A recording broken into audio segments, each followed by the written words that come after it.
Eh bien bonjour, alors aujourd'hui ça va être une vidéo sur la fabrication d'un nid en plâtre. Donc j'invente rien, c'est pas... Moi mon premier nid j'avais suivi un tuto de Medoc 72. Je reprends le même principe, plus ou moins déjà pour ces cales de bois là que je fais. Donc je les ai fait dépasser d'à peu près 1 cm de chaque côté du verre pour les plus courtes, la largeur.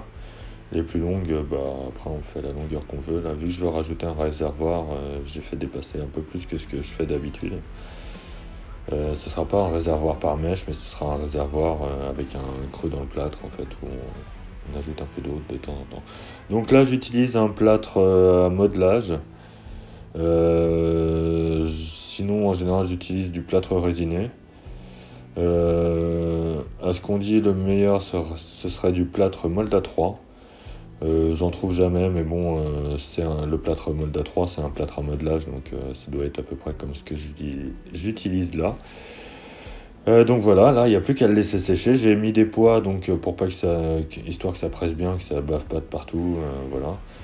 Donc vous pouvez attendre que ce soit complètement sec. Moi, j'ai dû attendre seulement 3-4 heures, histoire que ce soit pas totalement sec, parce que j'aime bien pouvoir faire des... Par exemple, je fais des petits chanfreins sur les bords. Voilà, donc là j'avais mis du double face sur le carreau pour pas pour pas que ça bouge. Voilà, donc voilà, le fait qu'il ne soit pas totalement sec me permet de poncer un peu plus facilement. Voilà. Donc par contre, quand c'est sec, je pense que la vitre se décolle plus facilement. Voilà. Donc là, c'est un petit coup de papier de verre partout. Voilà. Je fais ce nid, je vais vous dire pourquoi je fais ce nid là. En fait, c'est pour mes Camponotus barbaricus. Elles sont dans un nid, un nid sphère que j'avais fait, une petite boule quoi, avec des galeries dedans. Mais en fait, au final, j'aime pas trop quoi, parce qu'au niveau de l'air de chasse, c'est petit. J'ai pas l'impression qu'elles apprécient non plus, parce que depuis qu'elles sont dedans, il n'y a pas beaucoup de ponte. Alors, est-ce que c'est le nid ou pas? Je sais pas, mais. On va voir, je vais changer. Ces nids-là marchent très bien pour toutes les autres espèces que j'ai mis dedans, que ce soit les vagus, les Messor barbarus, en fait, tout le reste, c'est des nids en plâtre, donc voilà, ça marche très bien. Donc je vais faire pour elle aussi. En plus, niveau de l'observation, c'est pas mal. Je dessine bien. Parce que les fourmis sont direct en dessous le verre, et là, c'est top, quoi. Que ce soit pour la vidéo ou rien que pour regarder comme ça, c'est parfait. Donc là, j'ai dessiné toutes mes galeries que je vais creuser. Alors, le fait que le plâtre soit pas encore totalement sec, ça me permet de l'attaquer plus facilement parce qu'il est vraiment raide ce plâtre. C'est pour ça que je le reprends.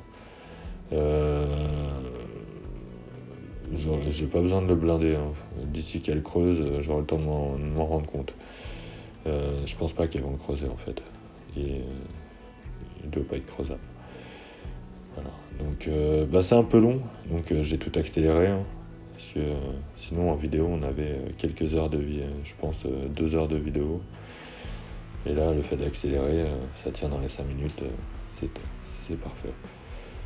Donc je vous explique pas, hein, je vous montre juste parce que c'est pas un tuto. J'ai pas la science infuse. Déjà il y a eu des très bons tutos, celui de Medoc. Un autre dont je me rappelle jamais le nom, je crois que je me rappelle plus, c'est pas. Enfin bon, c'est lui qui parle du Molda 3 et tout dans ses vidéos. Voilà, là je remets ma mèche histoire de faire les galeries qui vont de pièce en pièce, de chambre en chambre. Donc je fais pas un labyrinthe, hein. J'ouvre à peu près toutes les pièces les unes sur les autres. Voilà, vous pouvez voir que le fait de coller le verre à la cale en bois, en fait, ça permet de faire coulisser le carreau. Voilà, donc ça fait un joli nid. Moi, ça me satisfait. Là, je vais mettre le Barbarus. Une fois qu'il sera complètement sec, bien sûr, je vais attendre une petite semaine, quoi. Je vais mettre mes Barbaricus dedans, et puis voilà. J'espère que cette vidéo vous aura plu, hein. Comme je dis, c'est pas un tuto vraiment. C'est histoire de vous montrer comment je fais. Allez, ciao, à plus!